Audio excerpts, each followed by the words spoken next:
آپ نے جنرل ضیاء الحق کے مارشل کی بات کی، میں تھوڑا سا آپ کو پیچھے اگر لے جاؤں، مجھے یہ بتائیے گا کہ جب نوجوان فضل الرحمان سیاست میں آ رہا تھا، اس وقت اچانک مفتی صاحب کی رحلت ہو گئی تھی اور آپ کو میرے خیال میں شاید ہنگامی طور پر اترنا پڑا تھا، تو آپ کے پاس دو راستے تھے۔ ایک بڑا اچھا راستہ تھا کہ آپ حکومت کی حمایت کر کے آرام سے 5-6 سال گزار لیتے، آپ نے اپوزیشن کا ساتھ دینے کا راستہ چنا تھا۔ اس کی وجہ کیا ہوئی اور اس فیصلے پہ کبھی آپ کو پریشانی تو نہیں ہوئی تھی؟ دیکھیے، جہاں تک ہے عوامی تاثر کی بات، تو عوام میں پیپلز پارٹی اور پی این اے دو الگ اور بڑے فاصلے کے دھارے تھے، اور بہت زیادہ ایک تلخی کا ماحول اس تحریکوں کی وجہ سے پیدا ہوا۔ لیکن اس تمام تلخیوں کو راستہ ملا مذاکرات کے میز پہ اکٹھے ہونے کا۔ مذاکرات کے میز پر جو کچھ طے ہوا اس میں کوئی نکتہ باقی نہیں رہا تھا۔ میں تو یہ بھی کہنا چاہتا ہوں کہ غیر ضروری طور پر کل صبح دستخط کر لیں گے، اس کی ضرورت بھی نہیں تھی۔ اسی وقت دستخط ہو جاتے اور اناؤنس ہو جاتا تو شاید امکان ہے کہ ہم بچ جاتے، لیکن وہ بھی انہوں نے اس کا فائدہ اٹھایا چند گھنٹے کی۔ اب ظاہر ہے کہ میرے والد صاحب کی جو رائے تھی حضرت مفتی صاحب رحمہ اللہ کی، وہ واضح طور پر تھی کہ ہر چند کے بھٹو سے بھی اختلاف، ہر چند کی پیپلز پارٹی سے بھی اختلاف، ہر چند کے دونوں کے کارکنوں کے بیچ میں تلخیوں کی بھی ایک حقیقت تھی۔ عوامی سطح پر بھی ہم بہت تقسیم تھے۔ ایک چیز جو ان کے اندر کھٹک رہی تھی کہ بھئی میری تو ایک کمٹمنٹ ہے۔ میں نے الیکشن پہ اعتراض کیا تھا، میں نے اس کے نتائج پہ اعتراض کیا تھا، میں نے دوبارہ الیکشن کے معاملے پر مذاکرات کر لیے، ہم ایک اتفاق رائے پر پہنچ گئے۔ مصلحت کے لیے 2-4 مہینے، 6 مہینے، 8 مہینے آپ ٹھیک ہے کمپرومائز بھی کر سکتے ہیں، لیکن کیا مستقل اپنی کمٹمنٹ سے دستبردار ہو جائے، یہ ان کے لیے قابل قبول نہیں تھا۔ چنانچہ اپنی وفات سے کوئی 1 سال پہلے انہوں نے اپنی رائے جو ہے وہ واضح کر دی، اور پھر وہ تمام پارٹیوں کے درمیان رابطے ہوئے۔ وہ سارے رابطے جو ہیں کراچی میں ہوئے جب آپ حج پہ جا رہے تھے، اور تمام اصول آپس میں طے کر لیے گئے، لیکن نہ وہ ان کی زندگی نے وفا نہ کی اور اللہ کو اپنی جان حوالے کر دی۔ ایک اندھیرا چھا گیا، سارے ایجنڈے معطل ہو گئے، ساری چیزیں۔ لیکن جمعیت علماء اسلام نے اس بات پر زور دیا کہ نہیں، وہ جو کمٹمنٹ تھی اور تمام پارٹیوں سے جو مذاکرات تھے اس کو ہمیں ایک نتیجے پر پہنچانا چاہیے۔ ہر چند کے ہماری جماعت کے اندر بھی اس پر بات شروع ہو گئی، اور کافی اس میں جماعت کے اندر بھی مشکلات پیدا ہوئیں، لیکن بہرحال ہم اس تحریک کا حصہ بنے۔ اور اسی لیے کہ مفتی صاحب سمجھتے تھے کہ میری جو کمٹمنٹ تھی وہ اس کے لیے میں اللہ کو جواب دہ ہوں، اور وہ عوام کے ساتھ تھی، وہ پبلک کے ساتھ تھی، دوبارہ الیکشن کرانے کی بات تھی، اور ہم طے کر چکے ایک دوسرے کے ساتھ، تو پھر ہم ماشاء اللہ کو سپورٹ کیسے کر سکتے ہیں؟ تو اس کو ہم نے فالو کیا۔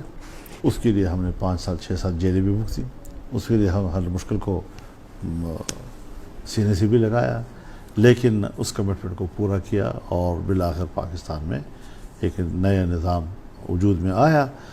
اب ظاہر ہے کہ ہمارا سیاسی نظام بہرحال اس وقت تک اتنا آزاد نہیں ہے کہ جتنا جمہوری دنیا میں ہونا چاہیے، اور ایک حالہ اس کے گرد ہمیشہ رہتا ہے جو ہماری سیاست کو کنٹرول کر لیتا ہے۔ تو ہم یہ سمجھتے ہیں کہ نہیں، ہمیں آئین کی پیروی کرنی چاہیے۔ آئین پاکستان وہ ایک میثاق ملی ہے، پورا ملک اسی کی بنیاد پر اکٹھا ہے اس وقت، اور اگر وہ بیچ سے چلا جائے تو شاید پھر ملک کو دوبارہ اکٹھا کرنا جو ہے یہ شاید بہت مولانا صاحب، آپ کی مشکل کام ہو جائے۔ سیاسی جدید بڑی طویل ہے، ایم آر ڈی سے لے کے پی ڈی ایم تک۔ آپ نے مشکل لمحات بھی دیکھے، آپ نے آسانیاں بھی دیکھیں۔ آپ کی سیاسی زندگی کے کٹھن ترین لمحات کون سے رہے؟ میرے خیال میں میرے 42 سال کٹھن رہے۔ 2000 یعنی 1980 کے بعد 88 تک تو میں جیلوں میں کبھی جا رہا ہوں، کبھی آ رہا ہوں، سفر اور ایسا سفر کہ دن اور رات کا فرق بھی ختم ہو گیا. یہ بھی معلوم نہیں تھا کہ ہماری رات کہاں گزر رہی ہے. ہم پہاڑوں سے گزر رہے ہیں، ہم صحراؤں سے گزر رہے ہیں، ہم جنگل سے گزر رہے ہیں، کہاں سے گزر رہے ہیں. اور انتہائی مشکل حالات میں ہم نے ان حالات کا مقابلہ کیا. اور پھر 88 میں الیکشن ہوئے. میں الیکشن میں اسمبلی میں آیا. اس کے بعد ایک پارلیمانی زندگی کا ہمارا آغاز ہوا. لیکن پارلیمانی زندگی میں بھی ہم تو بڑے نظریاتی لوگ تھے، بڑے آئیڈیل سوچ کے حامل تھے. لیکن جب ہم ایوان میں آئے تو ہم نے اپنی مشکلات رفتہ وقت کے ساتھ ساتھ دیکھی کہ نظریے کے لیے، نظریاتی سیاست کے لیے، اصول کی سیاست کے لیے کتنی مشکلات ہیں، اور اصل قوت کن کے ہاتھ میں ہے، اور ہم نے کس حکمت کے ساتھ ان حالات کا مقابلہ کرنا ہے. تو سخت موقف سے ہم تھوڑا حالات کے جبر کے تحت مصلحتوں کی طرف بھی آئے، اور کوشش کی کہ کسی شدت کی بجائے ہم دلیل، مصلحت اور ایک سیاسی رویے کے ساتھ حالات کا مقابلہ کریں. تو اسی میں ہم چل رہے ہیں ابھی تک. سیاست جب شروع کی گئی، وسائل کم تھے، مواصلاتی رابطوں کی کمی تھی. اب تو بہت آسانیاں ہو گئی ہیں. تب کی سیاست مشکل تھی کہ اب سیاست مشکل ہو گئی ہے؟ حضرت، وسائل آپ کے پاس تھوڑے ہوں یا زیادہ، مسئلہ ہے اس کے استعمال کا. ہمارے پاس اس وقت تھوڑے وسائل تھے، اور ہم بغیر کسی پروٹوکول کے، کوئی حفاظتی گارڈ کے، تنہا ایک گاڑی میں سفر کرتے تھے اور پورے ملک کا سفر کرتے تھے، اور کوئی ایئر کنڈیشن گاڑی نہیں تھی ہمارے ساتھ. اور پھر جتنا بھی لمبا سفر کریں، کراچی پہنچ گئے، حکم ملا کہ آپ کراچی سے نکل جائیں، سندھ سے نکل جائیں، پکڑ کر جہاز میں بٹھایا اور واپس بھیج دیا. پنجاب میں جاتے ہیں، وہاں گرفتار ہو کر واپس بھیج دیا. جی اتنا لمبا سفر کر کے کوئٹہ پہنچے، وہاں فوراً گرفتار کر کے وہی واپس جاؤ. تو ان وسائل میں بھی ہم نے کام کیا ہے، اور اس کی جو مشکلات تھیں وہ بھی ہمارے سامنے تھیں. اور ظاہر ہے کہ پھر اس کے بعد اللہ سے بھی یہی ہم درخواست کرتے تھے کہ الہ العالمین ہمارے آزمائش کو کم کر، ہمارے مشکلات کو دور فرما. اور اللہ رب العزت نے پھر حالات کو تبدیل بھی کیا.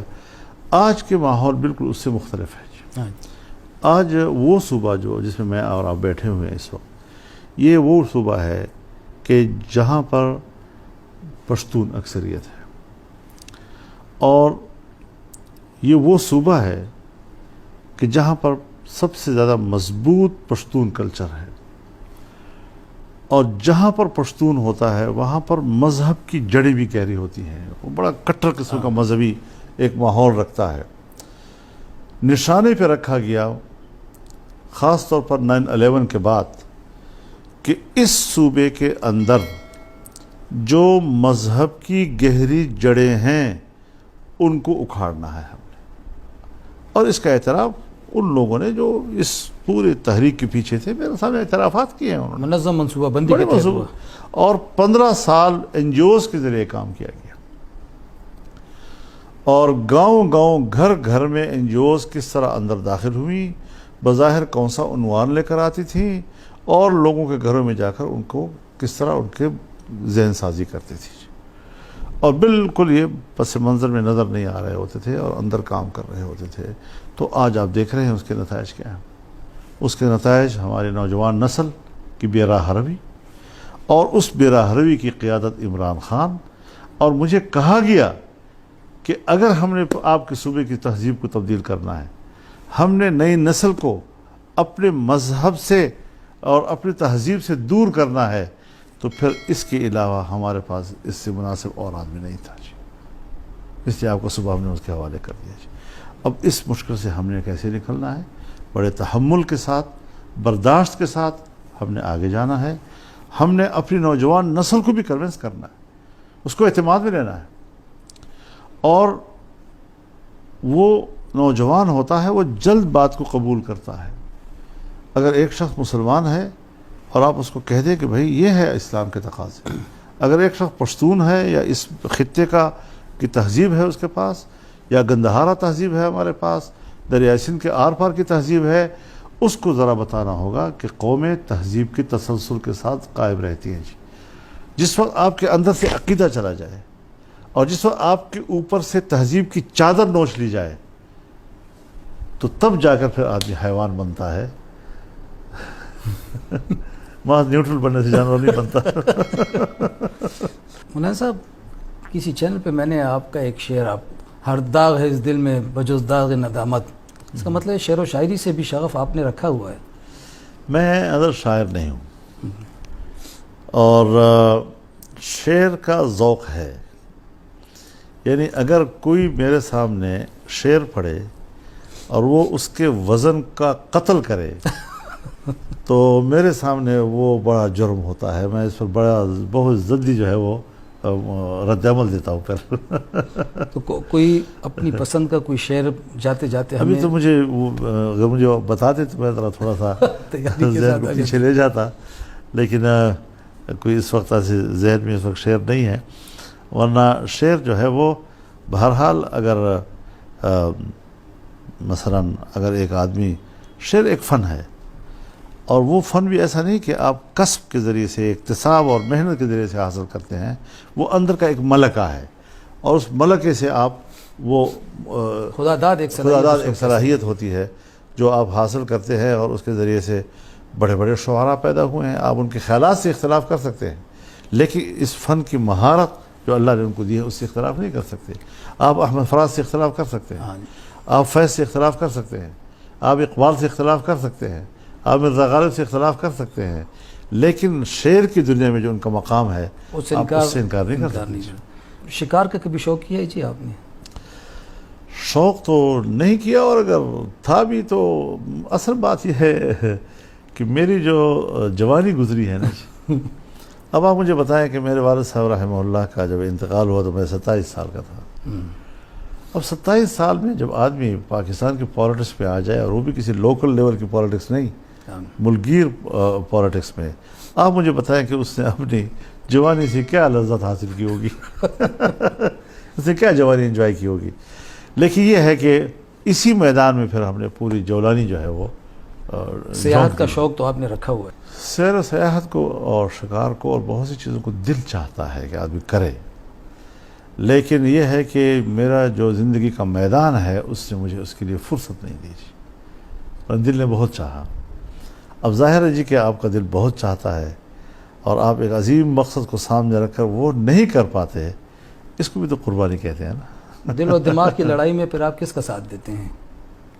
دل و دماغ کی لڑائی میں پھر میں دل کا ساتھ دیتا ہوں جی. کیونکہ دل جو ہے وہ بنیاد بنتا ہے اور دل پھر اپنا فیصلہ دماغ کے حوالے کرتا ہے.